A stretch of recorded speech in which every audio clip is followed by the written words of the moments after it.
So latest in Ukraine, it continues to be a disaster. A lot of the bodies in the Malaysian flight MH17 have not been picked up yet.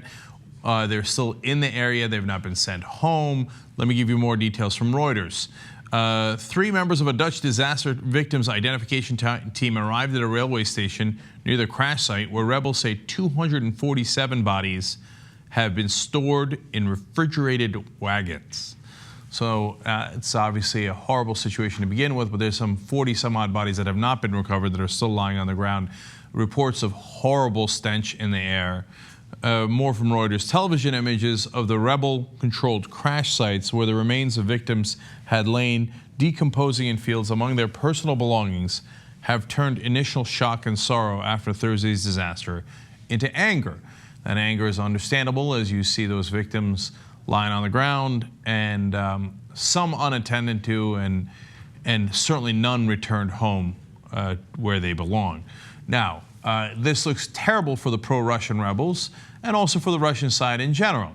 So now a little factory of conspiracy theories have been hatched, mainly, if not exclusively, from the Russian side, through Russian media outlets, and sometimes directly from the Russian government, to say, no. Look, it wasn't our fault, okay? Yeah, okay, what you see is terrible, it's terrible, but it's the Ukrainians or other people who are responsible. So first, let's start with the simple ones. They say the plane could have come under anti-aircraft fire because it deviated from its planned route.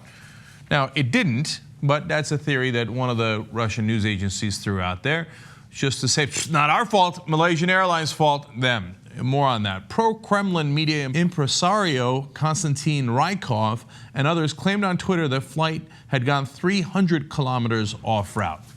Again, not true, trying to put the blame on someone else. Now, it gets much worse from there on out. Others even speculated, according to Foreign Policy magazine, that Ukrainian forces had been trying to shoot down the Russian presidential jet, which supposedly had crossed paths with MH17 earlier that day.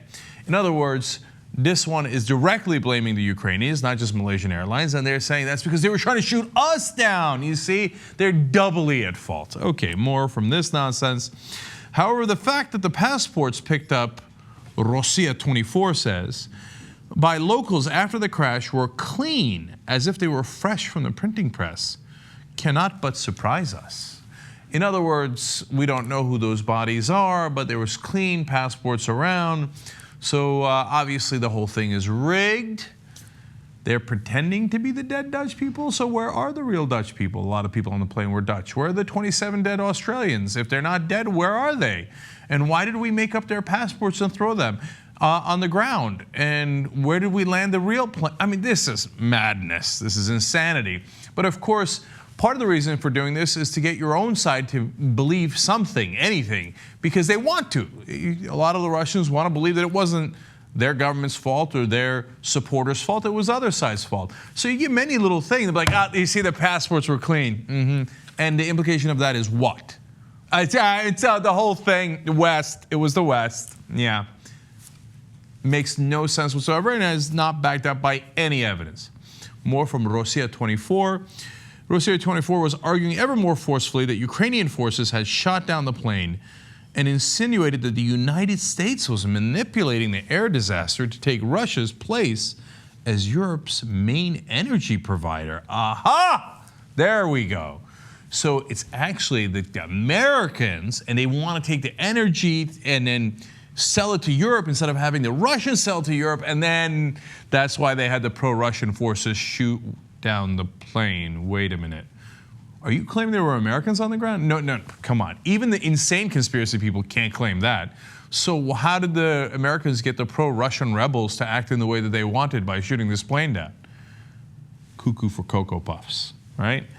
And finally, if you're not sure that it's the Russian government, well, some degree of sophistication involved in setting up a fake air traffic controller called Carlos. So after the airplane goes down, Carlos gets on there and he starts saying things about, oh my God, it was the Ukrainians. It looks like the Ukrainians shot down the plane. Speaking Spanish, like, what the hell is this? What's going on here? Of course, Russian Media immediately jumps in and says, Spanish dispatcher, 2 Ukrainian warplanes were near the Boeing before its disappearance. So they bothered to ask the Spanish embassy. Quote, the Spanish embassy denied that any Spanish air traffic controller was in Ukraine. What would a Spanish air traffic controller be doing in Ukraine? I mean, you want to talk about jumping the shark in conspiracy theories. This is sheer desperation. And this is, I know there's been a ton of propaganda on both sides of this war, certainly from the Russian side, and now it's become insane. Now, okay, so that's a lot of the Russian media, and you have to understand, Putin has basically taken over the Russian media. The voices that were against Putin have been basically extinguished, and it becomes basically a service to the government. They've really reconstituted the old Soviet media and are now putting this out there, like basically like Pravda, right? But it's not just them, it's also one of the Russian rebel force leaders, which is, he's got an even more amazing theory. His name is Igor Girkin, and he says, quote, a significant number of the bodies weren't fresh. Okay, do you understand what he's saying? They were already dead inside the plane. Okay, let's think about how stupid that is. Okay, but you shot the plane down. So how did they know you were going to shoot the plane down and stuff it full of dead people? Associated Press explains he was told that they were drained of blood and reeked of decomposition. I think that was pretty much after you shot them down, not before you shot them down. How did they know you were going to shoot that plane down? How would they have known that? Ukrainian, according to Igor Girkin, Ukrainian authorities are capable of any baseness. Now, if ever there was a case of projection, I think that would be it. You shoot down this civilian airline and nearly 300 people die, and you claim that even though it's obvious that you shot down the plane, the Ukrainians had already killed everyone on board and tricked you into shooting it down. But why would they have to do that? Because once you shot it down, those people would be dead anyway. It's the height of stupidity.